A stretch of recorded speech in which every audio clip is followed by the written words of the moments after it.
And yay. Thank you once more for tuning in to Sarita Talks. It doesn't get much better than this. Got a genuine friend and a brother in the struggle. But you know what? We're not struggling anymore. We're doing some awesome things. And I'm just so glad to be able to bring on someone I met back in, I want to say January of this year, or was that last year? It was It's been so January of long. this year. This year, yes. January of this year. And you know what? I was kind enough, or excuse me, Mr. Jackson was kind enough to invite me to be a speaker on a panel about justice involvement. But I really want to showcase your private practice and just, tell us everything that's going on with you, Stephen. Yes. I'm Stephen Jackson, dad, brother, son of Arthur and Shirley Jackson. We are from Mississippi, and some parts by way of South and North Carolina. We are Mhm. indigenous to these lands. I always like to be Yeah, clear about that. My identity is indigenous. When people call me black, I understand what they're talking about. When people call me African American, I understand what they're talking about. But at this point in time in my life, as of next week, my family will be down in Mississippi doing additional research. My mother and my three sisters will be I doing love additional that. research. But we are indigenous to this land. I always want to be clear with that. Yeah, Nothing against people who are from Africa or do have African roots, but like I like to claim my homeland. This is my homeland. So I like to that's be right. clear with my identity as in 2024, we are a world where identity people are letting their identities be known and making sure that they are called by who they choose to be called by, not other categories that other people make up and put Yeah. on. So I am a founder, co-founder with me and my amazing, lovely wife who you met, Dr. Celeste. Uh-huh. And she is Uh, sweet. yes, of the Cornerstones of Restorative Healing, which is a restorative private practice where we really Tell pretty us much that name one more time. cornerstones Cornerstones. of restorative healing. So There's a um, lot to unpack there in that name. core CORH. That's why we call it core counseling. It's the cornerstones of Yeah. restorative healing. But like I said, we're a restorative based organization where we believe that when the mental component of who you are, the spiritual component of who you are, and when we're talking about spiritual, I made it. I was able to make this a little bit more succinct by have to shout out anybody who's added value to me, to brother Christian Harris, Yeah. who just having a conversation with him the other day, and I always explained it as, are you in alignment with who you know yourself to be when we're talking about Mm, spiritual? And Kristen said, that's what I call authenticity. So are you able to be authentic? So I we're love talking it. about your mental component, your spiritual component. Are you able to be authentic in the various places and spaces that you occupy on the daily? Because people who look like me sometimes, and even other people, but I'm talking about us, we have to Hmm. occupy spaces with all these different identities, and we have to put on certain armor. I'm not going to get scriptural and biblical now, but we had to put on You certain can, armor. but you can. No, I'm a son of a pastor, but I don't want to preach today. Okay, But okay. yeah, Well, so you know what? Well, let me just get in there. You do have to put on the armor. And when you talk about authentic and restoration and indigenous, everything is cyclical. It all works together. You have to be authentic and know where you're from and who you are. You have to restore sometimes the feelings. And guess what? There's a book that was written many years ago by many people, and it had some truth in it. As a matter of fact, the whole book was good for teaching and reproving. So and I love the name Cornerstone, the yeah, cornerstone of restoration. yes, Okay, now I'll turn it back. I'll do the preaching for you, okay? okay, amen. Yeah. But the spiritual component. So we have the mental, the spiritual, the emotional component of who we are, and then the physical component of who we show up as in the Yeah. physical realm. So when those are balanced, we are at optimal health. And when we think of health, most times we think of things we put in our body and how we work out. Yeah. There are mental and emotional components of who we are as well, and that's what we want to focus on when we're in practice, in our private practice, working with several people in our community, and making sure Mhm. they get through some healing, because we've experienced a lot of trauma in our lives, showing up and looking the way we do, but we don't use that as an excuse. We use that as fuel a lot of Yes. times. a And lot of I love times. it too that people are actually talking about trauma. Mhm, Now, both of us are formerly incarcerated, which is a whole different type of trauma. mhm, But there are so many people who, and you hear it all the time, that are in a prison of their minds, or mhm, they're just they haven't hit that restoration. So mhm. as someone who is a licensed professional counselor and works with, I'm sure, a vast population, how do your own personal experiences shape these conversations? That's a great question. Thanks. So being a justice impacted individual, some of my clients, and clients that we work with, like I said, because we're a practice and we have employees and we have different people work with, Yeah. different demographics and different people. So I'm gonna use we serve Hmm. justice impacted individuals who, like you said, different type of trauma. Hmm. So we focus, and specifically we put it out front, the way I've done since I've come home 14 years ago, um, Amen. that I am a justice impacted individual. I want to put it in people's faces, so Hmm. so they can know who exactly that my background, so it doesn't come up later on, and Yeah. and then I suffer a penalty because of it. So I put it up front. Yes, and you know what? I feel like this too. That's a good thing you're doing, Stephen. That's another thing I'm so proud to do, because give it a face. Give it a face. Don't think of that stereotype you see on television of the person that is just, so evil, and lock them up and throw away the key. Because Hmm. I'm not evil. And I'm so glad they found the key Hmm. finally. You know what Hmm. I'm saying? Hmm. And when the gate came open, trust me, I kicked it shut behind me. However, I'll never forget where I come from. So I like that. Stephen, you are a face. You know what I'm saying? And the things that we do, the steps that we're taking to help other, I really feel like are defining moments, not only for us, but also for your clients. Would you agree? Most definitely. Most Now, definitely. how do you feel about PICS? PICS is a new thing, and let me tell the audience: post incarceration syndrome. Now, I have my own opinion, but Stephen, I haven't really had a chance to, banter back and forth with anyone else who, brother in the struggle, sister in the struggle. How do you feel about PICS? I'm not familiar with it. I'm not Oh, familiar okay. with the theory. I'm not familiar with the Okay, theory. well, it's similar to a post-traumatic stress disorder, Mhm. but it is tailored to a person that has been incarcerated. So I'll have to bring you one not only for when your book drops, because it's on the way. You Mhm. hear? Sarita Mhm. Talks. First to go ahead and start promoting. Stephen Jackson's gonna be right. Well, the book is done. We're looking for a publisher. Are we? Are we? Are we? What's going I on? might self-publish. So I have many You need different to. You need renderings to. of books, but I haven't determined it yet. I You want to be need to. You strategic need in to how I roll. self-publish. Yeah. Yeah. You need to self-publish. Well, his book's coming, and I'm not going to tell anything on myself right now. So when it does come, when the book comes out, and when you have a chance to look into pics, I really want to have another conversation about how you feel about it. Okay. And I think I'm going to tell you right now, I'm not a big proponent or a big fan, because I don't, and I might be a little different from most, but when I came home, I think one of my only things was I didn't want to throw anything away, because I was so Mm, not used to having anything, mm. and then I had to tell myself when I was trying to get the little, piece of peanut butter out, stop living like a refugee and throw that in the trash. So, what, okay, so people don't know those little things that we bring home with us. What are some of the things, and you can give us a range that sometimes are stumbling blocks. So I'm gonna go back to what you said. I don't feel like you were living as a refugee. I think that you were being fiscally responsible. If you Okay, look at thank you. people who are wealthy, who wealth is a lifestyle, and who Well, they you don't are. know how those scraps looked in that jar, but go Uh, ahead. hey, you paid for it, didn't you? Yes, I did. Get your Fiscally money worth. responsible. Get your money That's worth. right.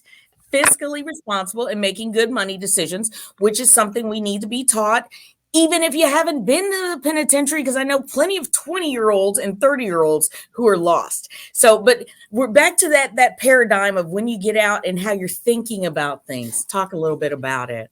Yeah, when I came home, it was essential that I established boundaries. And Mm, because of the conditions of my parole, I was able to still be sitting still because I was on house arrest for a little while, and okay. couldn't go anywhere. Which is a whole. Those are what we call collateral consequences, and what those are additional consequences post sentence.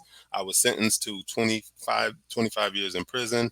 Oof. I completed additional programs and got good time. So 6 months were taken off. So I eventually did 12 years.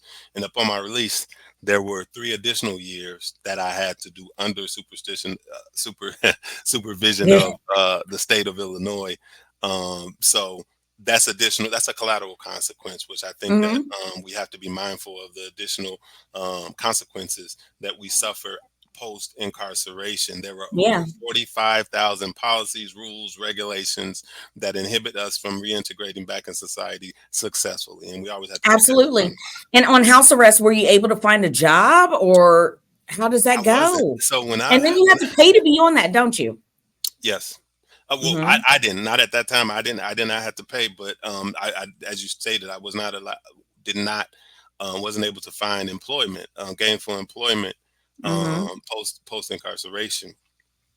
So, and I was introduced to the internet at that Hmm. time because before, when I got locked up in 1998, the internet was around, but the world, it wasn't the World Wide Web because the It was world like, wasn't as, yeah. eh. Yeah, it was that way. So had to get Yeah. reacclimated to what was going on.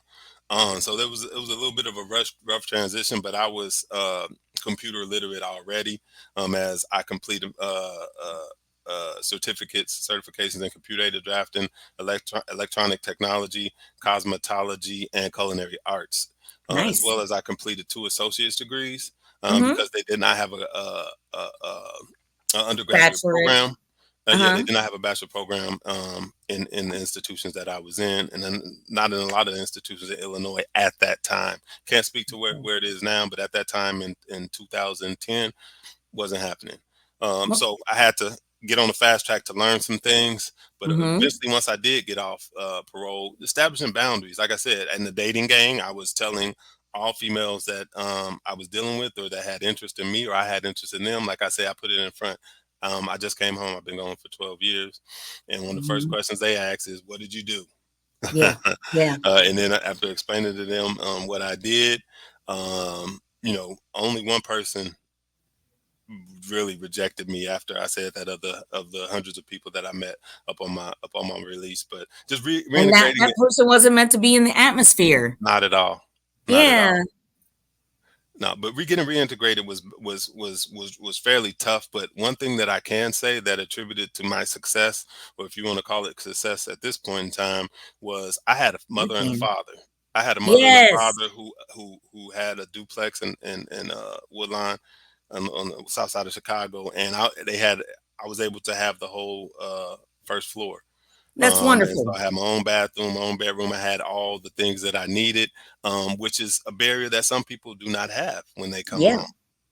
Well, Um, a lot of people go home to a situation where it's possibly not even a home, it's a transitional home. mhm, And a lot of these have rules sometimes where it's like you're still incarcerated. And a lot of people also come out with the mindset, I don't want to be in jail out in the free world. So I really feel like there's lots of conversations that need to be had around treating people just like normal people and giving them, the free reign and the tools to be successful. So you went to your parents, and I'm sure you know, and everybody knows Maslow's hierarchy of needs. You got to make sure you got a place to stay. You got to make sure you got food to eat. You got to make sure you feel clean and good about yourself, so you can go ahead and be self assured. I don't know if I hit them all, but that's where it's at.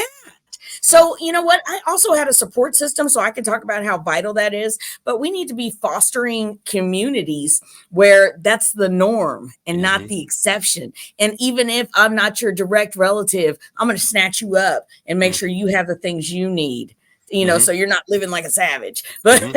you're being fiscally responsible. Yeah, Would you yeah, agree? I agree 100%. Even the families, and this thought is the way people that inhabit these lands. It's the way we lived. When people do harm, of course there's a consequence, but the Hmm. community determines what it is, and that's a semblance of kind of not really what the way our justice system is. um, Hmm. but after you complete your sentence or your punishment or however it looks for you, the community embraces you. So what I'm saying is, even those who we know that have done us wrong or family members wrong, we have to Hmm. embrace these people back in our communities because they're going to be Yeah, here anyway.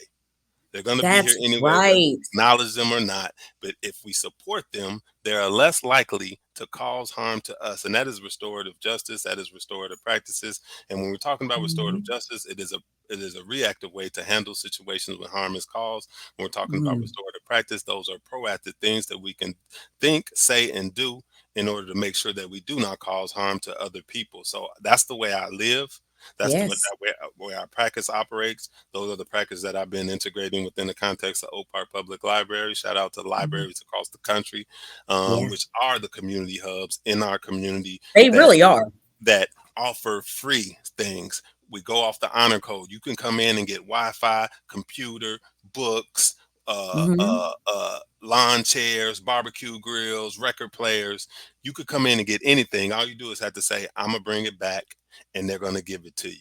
And That's that's the nice. thing that's what we have to really think about when we think about the institution of the library, what it is. And it hasn't always been that, Mm. but some libraries, a lot of libraries, Oak Park Public Library being one of them, when I've been working with. Tomorrow is my 8-year anniversary of working at Oak Park Public Library. But um, just having a space where you can go where you're accepted. No one's going to ask Yeah. you questions except for how may I help you? Not what's your name? What are you doing here? What are you doing this and Mhm. that? So you can go in and be autonomous and get the resources that you need. So I just want to put libraries out there and on Oh, people's yeah.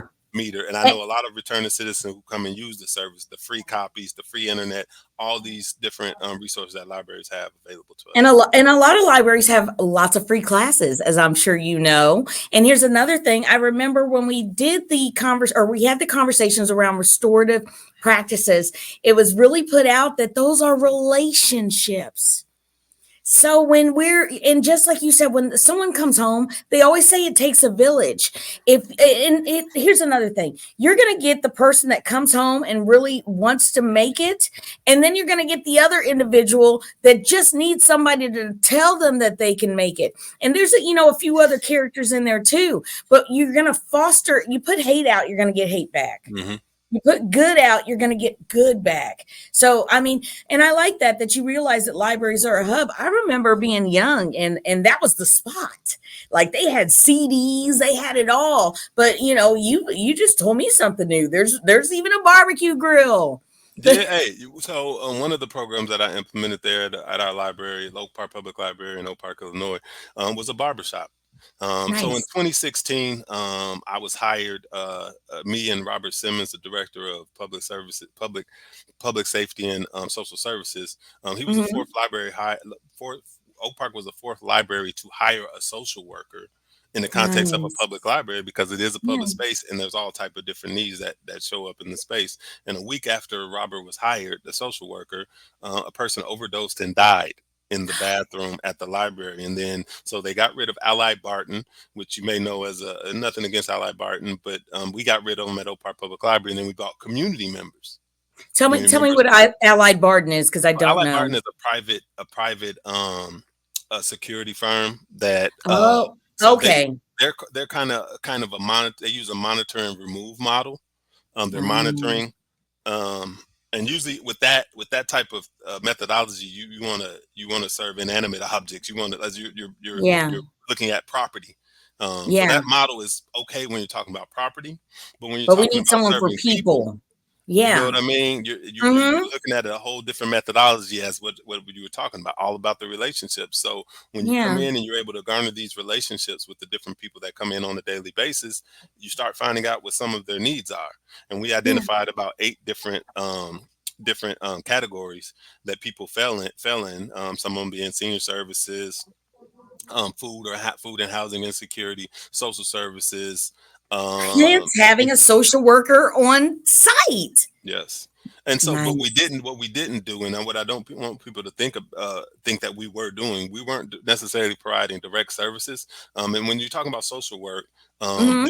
there are different categories, and we Yeah, there can serve. also be wraparound services. Yes. Sometimes you just have a coordinator. Is that Hmm. kind of what the person is doing? We were kind of a referral source, so we were able to Good. give like a informal assessment based on the Mhm. skill set and the license that Robert had.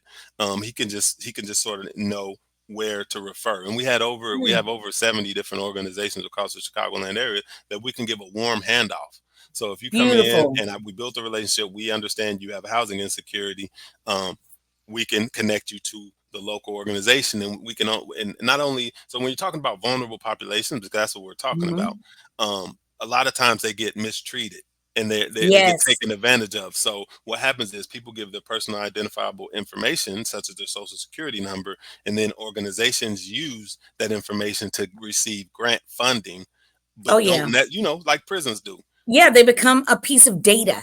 That's what They're prisons do. data now. $34,000 a year per inmate, and I guarantee you, people in Illinois don't see $10,000 And of neither does the one officer. He doesn't make yeah, $34,000. Or if he right, does, that was one inmate and you supervised over 250. And that's exactly, why you're in a mental health crisis. And you're probably not, you don't have the best attitude because you're showing up a place every day you really don't want to be either. exactly. So, I mean, and there's so much pain and trauma going on in all throughout the facility. But I also really want to touch on the warm handoff. People just don't know. Now, this is in every aspect, even in the business world, how powerful a warm handoff is. I can tell you all day long, hey, Steven Jackson, he's in Oak Park, Illinois, does a lot of work throughout Chicago area. Is this correct? Yes, ma'am. Look him up on LinkedIn and get a hold of him. Now, come on. A lot of people are like, okay, well, sometimes they might feel like I brushed them off. Or they might feel like, well, I don't even know this person. But Sarita, you know that person. Let me introduce you. Let me put you on an email thread. So just like we use that in the business world, we need to, equate that to even on, hey, I need to figure out how the bus system works. Well, let me take you down here and show you how this goes and maybe help you get on the first bus. Hmm. So the warm handoff. And here's another, you also mentioned a vulnerable population. It's hard to show up someplace and you don't know what you're doing and you don't know who can help you. Would you Hmm. agree? 100%. Yeah. But so as I was saying, we partner with these organizations and we're able to give people a warm handoff, connect them to people, the relationship piece that Mm-hmm. you were just talking about. And I can say, Sarita, man, I got Johnny Joe Blow here. These are some of the issues that he's in. This is what he's tried. These are some strategies he's tried.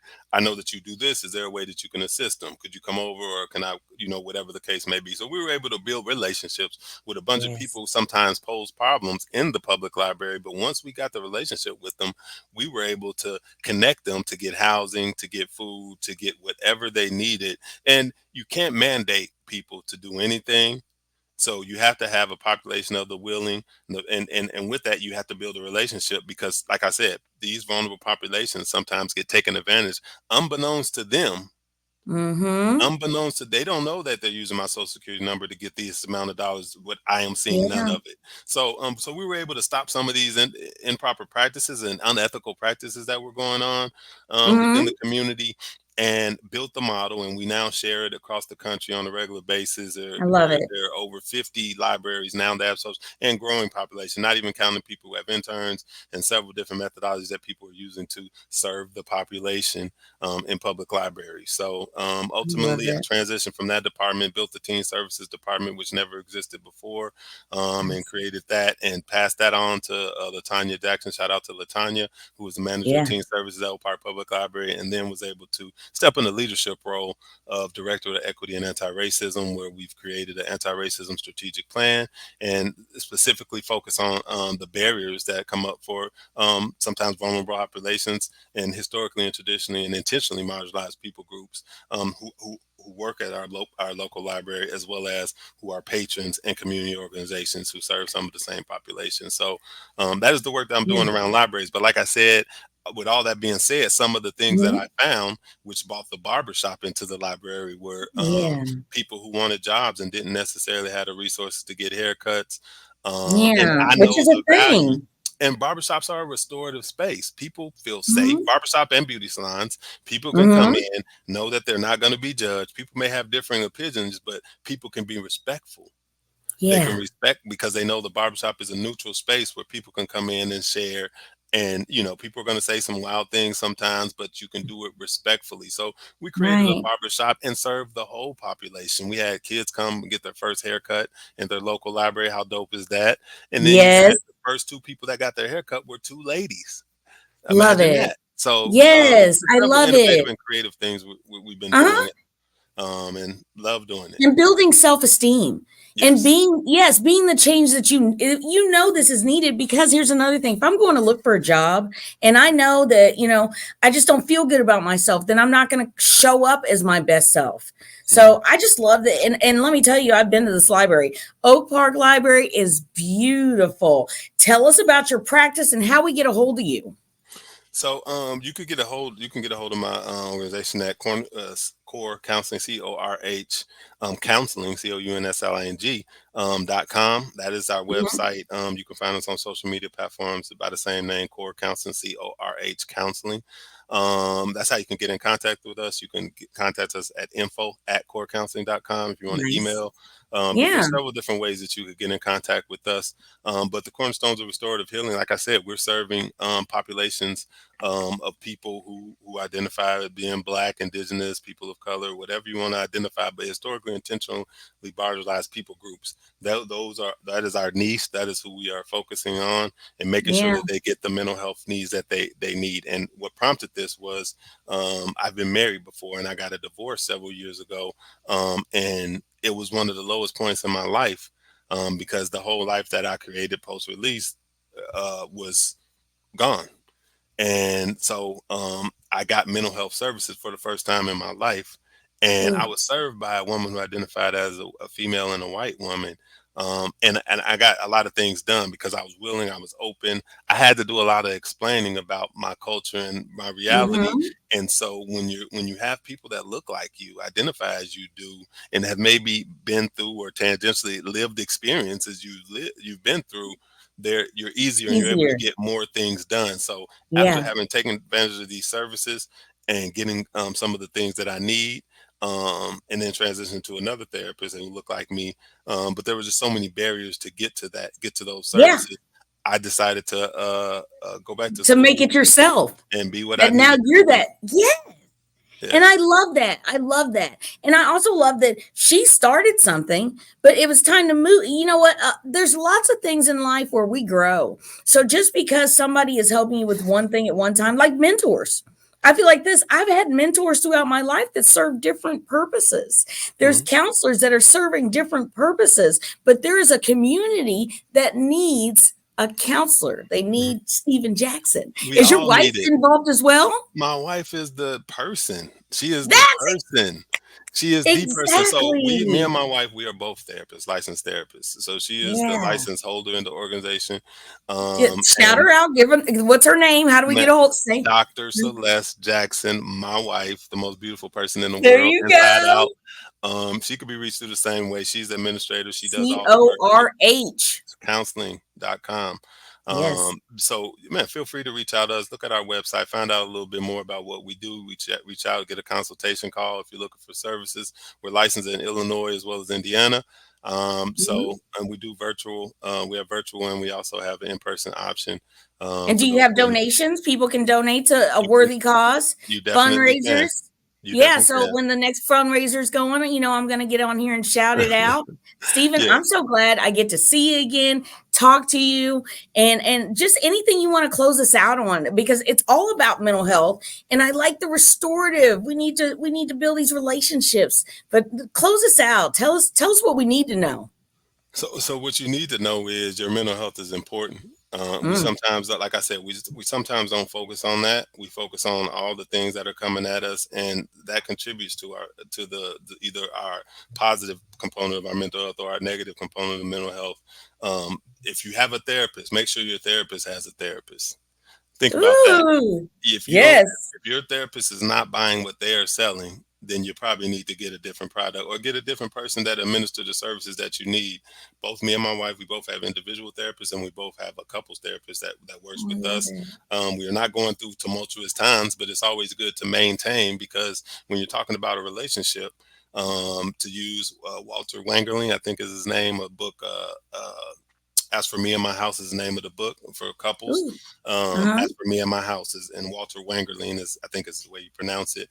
But there are three components in the relationship. You have the individual Mm. piece of the woman, you have the individual piece of the man, and then the relationship is a whole different entity, and you have to tend to that as well in order to have a healthy and successful marriage. My parents have been Ooh. married, what, 56, 57 years.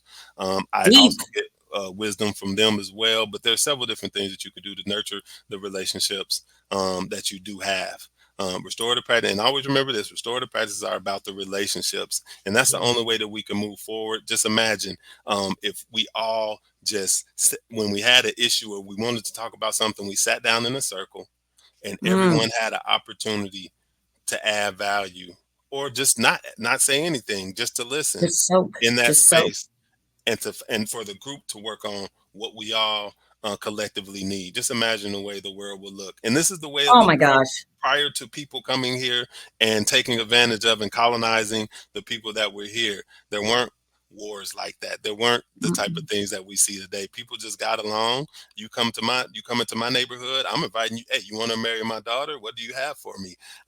Yeah. You know what I mean? Like, you want to marry my son? You know what I mean? Like, we operated differently, and we just need to get back to that as much as we can, so that we are treating everyone with respect and honor. That's right. That's right. Everyone with respect and honor. The importance of mental health. Your counselor needs a counselor.